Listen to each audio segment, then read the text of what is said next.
Som al carrer del Castell i aquest edifici que veieu darrere meu és una antiga fàbrica de televisors de Rubí que va tancar ara fa prop de 50 anys i que es coneix popularment amb el nom de la Superson.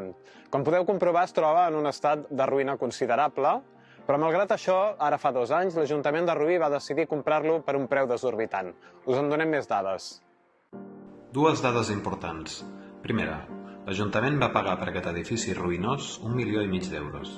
Segona, segons un informe del propi Ajuntament, en el millor dels casos, caldria invertir-hi 5,5 milions més per rehabilitar-lo.